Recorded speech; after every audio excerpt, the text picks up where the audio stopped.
Hi and welcome to Matrix Moments. This is Saloni and I'm here with Avnish Bajaj, founder and managing director, Matrix Partners India. Today's topic is about raising capital from VCs versus angel investors. So Avnish, since we, like many other VCs, invest across stages and specifically at the seed stage, why is it not a no-brainer for founders to approach us versus an angel investor, given that there's obviously added capital being provided as well as a clearer path for the future? Saloni, first of all, first time we are doing a video, so we can shake hands. And so again, kudos to you for getting us to keep experimenting with new formats. Hopefully this is a format that comes out even more interesting than the earlier ones. So look, first let me start off by saying I've been a founder before. Let me first give all the reasons not to raise money from VCs. Sure. Because in today's day and age, you can Google this question and you will be inundated with a number of different types of information. Right. We should actually include some of these articles in our transcript, but you will hear generally the following maybe 6 things. One would be typically seed stage checks are smaller. Sure. VCs, like we have a $300 million fund, so will a VC spend time? One question that would come out. Next question that would come up is, and I'm not giving in any order of priority. Next would be, VC has a very large fund, they put in a small amount in you.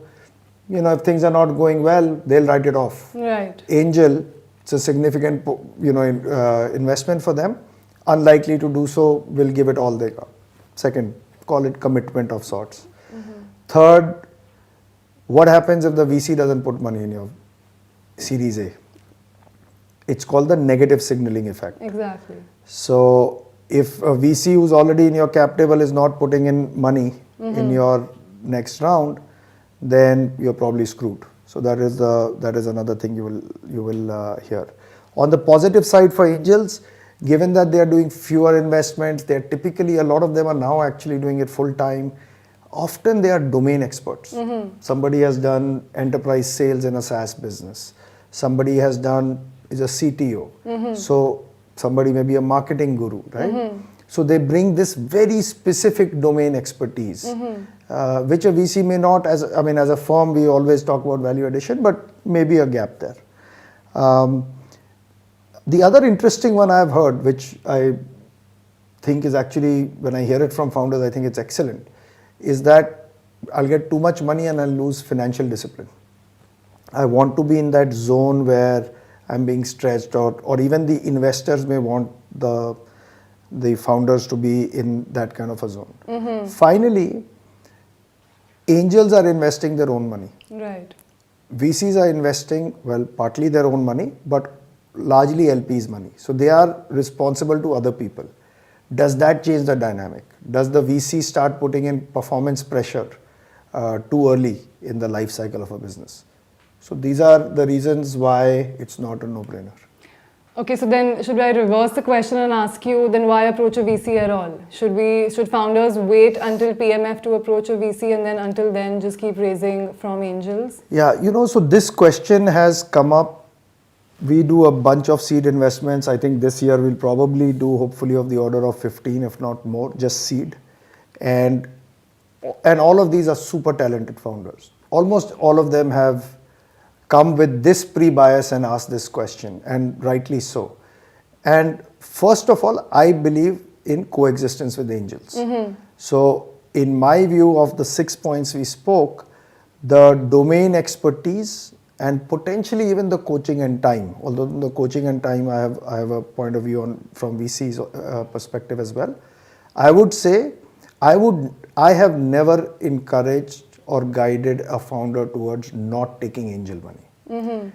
In my view, that's not an option. I think what we have to discuss is, should you take VC money with angel money? Sure. And should you, instead of trying to, you pick 2, 3, 4 key angels that you think can be very helpful for the reasons we spoke before. Right. But should you add more angels that you may not even know who don't meet this criteria, or should you just take money from a VC? I think you should just take money from a VC alongside those angels. And the reason And by the way, some of this is a matrix view of the world. If we were making 30, 40, 50 seed investments a year, I would say that, I would largely tell the founders, don't take money from those VCs, because then all the things we just discussed in the first part would apply. Sure. As far as matrix is concerned, there is no difference between a seed investment and a Series A investment. For us, look, we are founders first. How does a founder change between seed and Series A? Why should I wait if I have seen a great founder? Why should I wait till Series A? I want to get into business with them. Now, at the same time, we as Matrix understand all the issues. So now the question is, what is our approach to those issues? So let's talk about one by one, but I'll tell you the most important one in this would be, let's start with time commitment. To me, if a founder has not pitched to the VC's full team, some people have investment committee, we don't have that concept. We have a concept of a team meeting.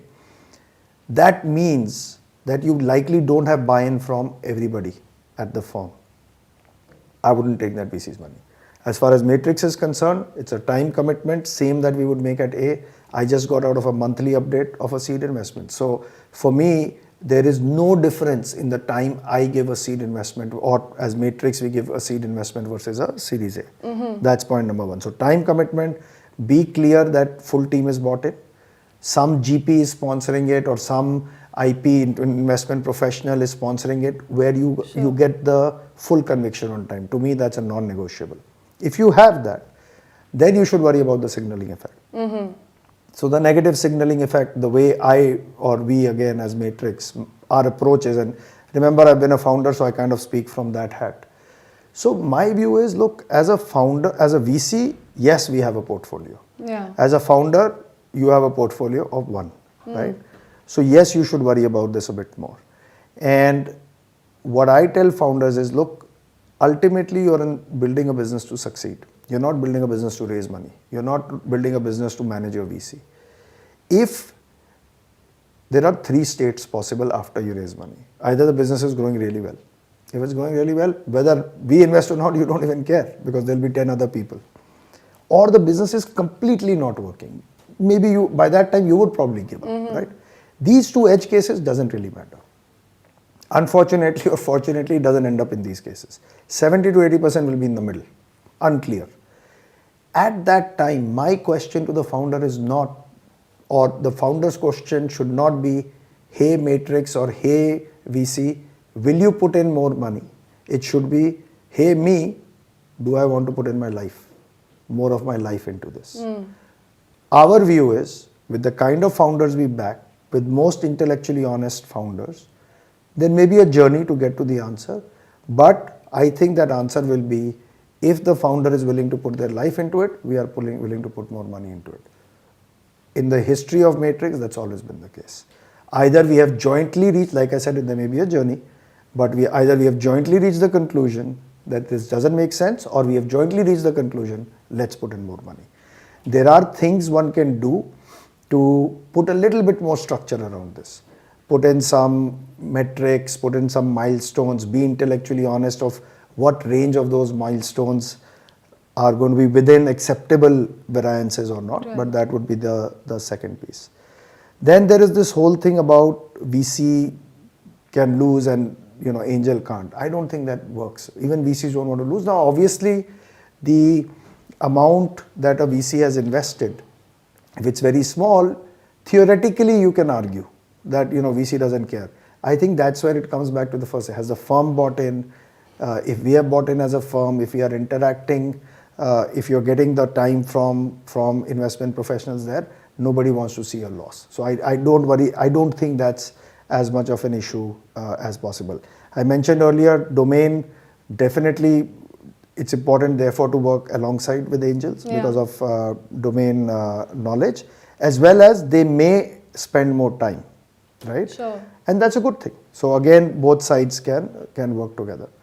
Performance pressure guiding a VC's decisions, I just think that's not the case. It is the case maybe in later stages. It's not the case in early stages. Most seed investments, we don't go and discuss with our investment LPs, this is the investment, we put in $1 million. So that is actually a red herring. That is actually not an industry issue. Do VCs tend to put performance pressure or I don't, if it is pressure, you should actually have that discussion upfront. We don't. But do VCs expect more discipline, not just financial, in terms of tracking to PMF? What are the milestones? I think that's a good thing for the company. I think it's like saying if you take money from your friends and family versus you take money from a professional, don't you want to take money from that professional who's, by the way, seen this story probably tens if not hundreds of times before, and they will also be able to guide you and give you early indicators. So in my view, if I were to start a business again, I would take money both from VCs as well as angels in the same seed round. So you're basically advocating like a cohort between angels and VCs, but where does that leave the angel? Because VCs are known to sort of go after majority ownership. And then on the cap table, does that sort of crowd the angel out, or does that make the founder further dilute his shares? Or that's a great question, and I speak to a lot of angel investors who have that concern. As this, I can only answer from a matrix perspective. For us, it is strategically important. We believe that angels play a very important role in the ecosystem. We will not crowd out angels. So my commitment, our firm's commitment to angels is, look, we want to work alongside you. So what typically happens, and it's a legitimate issue, which also, by the way, sometimes the founders worry, will it dilute us too much because both of you will be wanting your ownership. Let's take examples. Let's say a company is raising 2 crores from angels. yeah. Now, just putting in 1 crore, 2 crores for a $300 million fund, does it make sense? Now, there is another piece of it, which is if we put in more money, you actually as a founder get much more runway to hit different levels of metrics and different levels of progress in the business. So, what I would commit to an angel or the key angel is, listen, you keep your 2. We want to add 2. Maybe we want to add 3. Now the founder may say, we don't want to add so much more money. Maybe we want to add $1 million. We would add it at a different deal construct. But if let's say the founder obviously by definition will dilute more, but also for more money. And at the end of that process, the company would be at a stage where hopefully it's valued much higher. So when a founder looks at it, if you look from a reward perspective, which is dilution, how much did I dilute to get to this, you have to look at the blended dilution. If you raised only angel money, let's say at 20 crore, you ran out of it, you raised the next round, if it is successful, let's say at 40 crores. You raised angel plus VC money, let's say blended was 30 crores. And the next round is 100 crores. Now, net, how much did you dilute? But also think about, that's the reward perspective, but also think about the risk perspective. Because you also raised VC money, you got a lot more shots at the goal. You can make a lot more mistakes along the way. So I think if you put this all together, one can, from a founder's perspective, in my view, it becomes a no-brainer. It's actually a little bit trickier to make it work from the angel perspective, like you mentioned. And in that, like I said, we have a view as a firm that we have to work alongside people. In my view, also from a more macro perspective, everybody has a role in the ecosystem. And I think angels play an extremely important role. So we want to be known as the most angel-friendly VC out there. And if that means that in the first round, we will compromise on ownership, so be it. We would like to accrete more in the next rounds, which we can if the business is tracking in a certain direction. If it's in that middle zone, milestones are moti getting met, we'll put in more money and get our ownership. So that's really the way I see it. It's not an easy topic. For me, it seems to all come together as a win-win-win for founder, VC and angels. Yeah. Unfortunately, that's not how this topic has been perceived for a long period of time. And I'm hoping this is the beginning of trying to change that perception. Sure. Thanks, Avnish. Thank you. Thank you for tuning in. And you can find the transcribed version of this podcast on matrixpartners.in. You can also follow us on Twitter and LinkedIn for more updates.